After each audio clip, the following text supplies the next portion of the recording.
嗨，大家好，我是老魏。今天呢，我们一起聊一聊，就是有很多中国的朋友想来越南做生意，都知道越南的这个经济在风口上，一直在趋于一种上升的一种事态，所以呢，很多人就想利用这个风口呢，来越南淘金来赚钱。那前面我也讲过，来越南淘金赚钱确实不容易，但是并不是说每一个行业都做不了，还是有一些行业有一定的机会的。您比如说一个生意，可能这个人做不行另外一个人就可以做得好。也就是做生意它完全是靠人的，取决于人，而不是说某一种生意你一定能赚到钱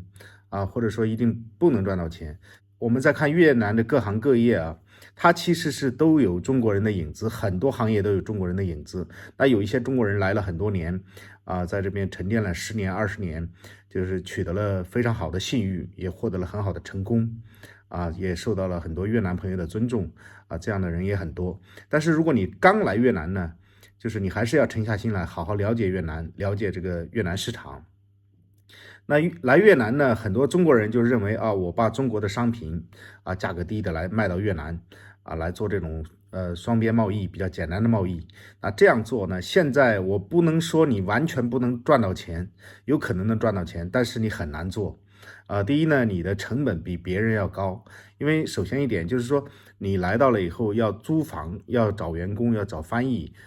如果说你找的翻译不对找了一个或者说素质不好的翻译他还在里面拿你的回扣或者说给你做事情不好好做，那你到时候会非常非常被动非常被动等你赚的钱还没有翻译赚的多，那你亏的话，那翻译也不会亏，对不对？所以这个你在选择翻译的时候，也一定要找一个人品好一点的啊。然后你到了越南的话，你的成本这么高，那你来进行跟传统行业去竞争别人已经在这沉淀了很多年了，就是有自己的通路有自己的办公场所，或者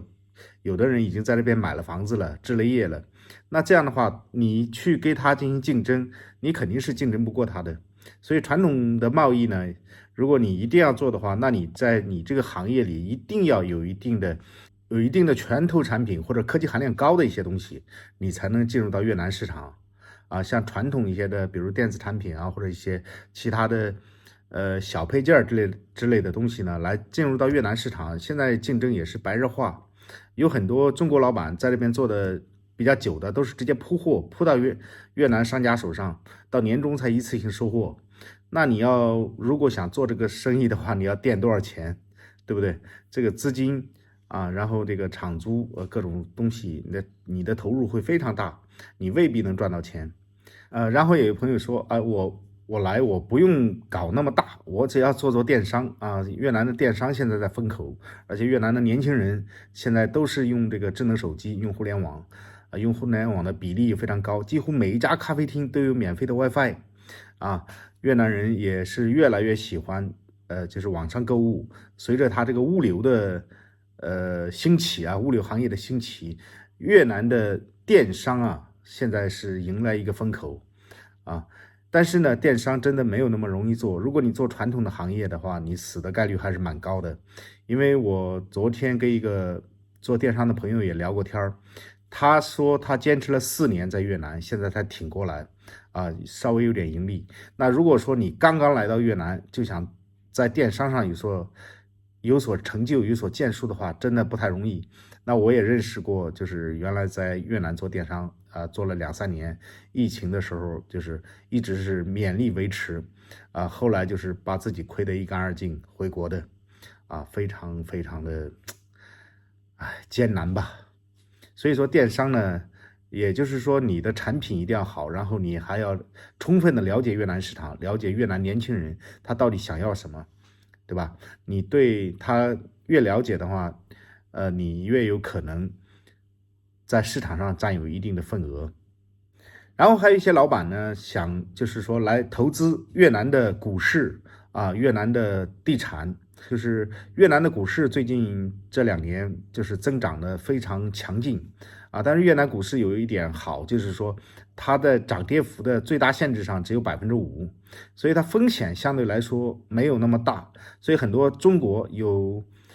有实力的老板啊，或者胆子比较大的，就是重仓越南股市，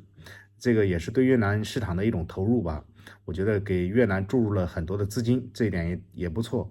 希望他们也能够就是享受到越南改革开放的红利能享受到越南经济发展的红利。然后另外一块是房地产，就是越南的房地产现在也是飞速的增长，特别是河内和胡志明市那个地产增幅也是非常大的。越南它是相对来说还是国家比较小，然后它的经济容易发生动荡，如果有大的经济动荡呢，它很难就是说保证越盾不贬值。那如果说你的房子增值了，但是越盾这个时候贬值了，那你可能就是说你赚的钱在缩水，对不对？那如果说你打过来的是美金或者人民币来买房子，但到最后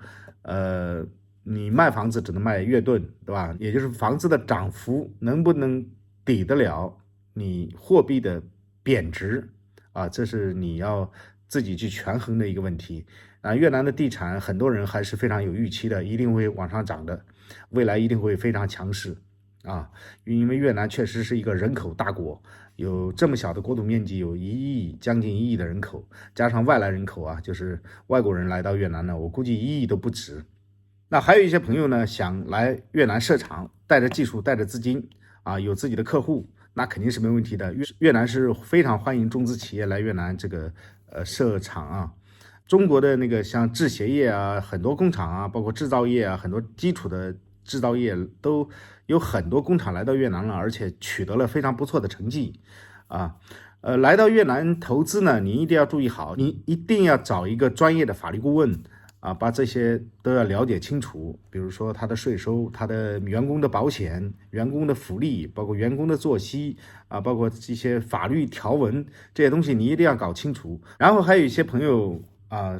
国内的一些朋友给我说，老魏，我想来越南开个中餐厅这个刚开始我刚来越南的时候，我说来吧，哇，越南经济很好，然后老百姓消费也非常强劲，那来搞中餐厅吧。其实后来我才知道，这中餐厅在越南真的不好做，因为首先一点，中餐厅它是靠厨师来做的，厨师来做的话就有一个非常棘手的问题，就是说厨师的个人产能，就是他一天工作8小时，他能炒多少菜，对吧？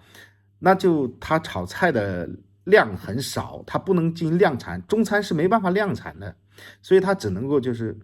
非常辛苦的来做。那厨师的工资底薪又非常高，这样就导致你这个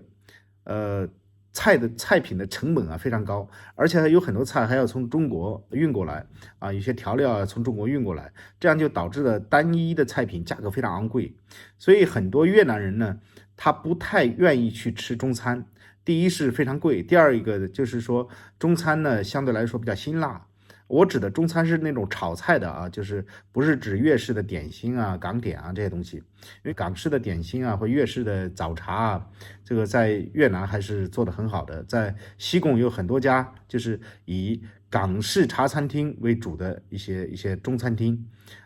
有香港人投资的，也有马来西亚人投资的，还有一些是越南本地的华人做的做得非常好，非常好。就我刚刚所说的都是从中国就是来越南来做生意的。其实我们还有一个非常重要的一点也是一个非常大的商机，我觉得对中贸易，也就是越南对中国进行贸易，也就是把越南农产品渔产品越南其实它是一个非常大的农业国家，它的农业、林业、牧业、渔业，就是农林渔牧有非常好的优势越南首先是有3000公里的海岸线，那个渔业我们就不要说了，肯定是非常好了，而且越南的农产品也非常丰富。越南呢，因为它这个日照充足，雨水充沛，所以它的水果品质也很好。刚开始呢，有很多台湾老板来这边做一些那个承包一些农庄种植一些水果。因为说实话的，越南这个地方真是得天独厚的地理优势但是它有一些传统的农业还是非常非常低端的，就是没有特别好的品种来造出那种顶级的水果所以台湾人过来以后，把这个做水果的技术啊，种植水果的技术带过来，真的是赚得盆满钵满。那个水果出来，就是还在树上的都已经被人订掉了，生意非常好啊。然后那个就是你像越南的水果啊，真的非常好啊，就是像比如说芒果啊，比如说椰子，比如说榴莲啊，比如说咖啡，比如说茶叶啊，这些都是产量非常非常丰富，然后品质也很好。世界第2大稻米出口国，世界第2大咖啡出口国，而且越南的罗布斯塔咖啡啊，因为它这个味道比较纯，比较厚啊，口味比较重，所以它这个咖啡的香味也特别浓，但是它有一点点苦味。但是这个咖啡呢是非常受越南人喜欢的，很多中国人来到越南，就是说越南的咖啡真的非常好喝。我认识的所有来过越南的人啊，都对越南的咖啡啊有非常非常这个非常好的赞誉啊，没有人说这个越南咖啡不好喝的啊。我们就是分析这几点，给大家做一个参考。老魏也不是做生意的人，所以就是只能给您提供参考。至于能不能做，那您自己来决定啊。如果真的想来越南或者想来越南做生意的话，大家一定要前面做足功课，然后调研好、调研清楚，然后再来越南进行投资啊。其实中国是一个人口大国，中国的粮食还是有缺口的，所以说你要盯住越南的农业，还是一个很好的商机啊。今天老魏就给大家聊这么多，有机会呢我就多拍一拍关于越南农业的一些专题吧啊，包括越南的咖啡啊，包括越南的椰子啊、榴莲啊或者一些其他的水果。越南还是一个就是自然资源非常丰富啊，这个旅游资源也非常丰富，然后农林资源都非常丰富的一个挺好的一个地方啊，也欢迎大家来越南旅游。那我们今天就聊这么多，感谢您的欣赏，祝您生活愉快，拜拜。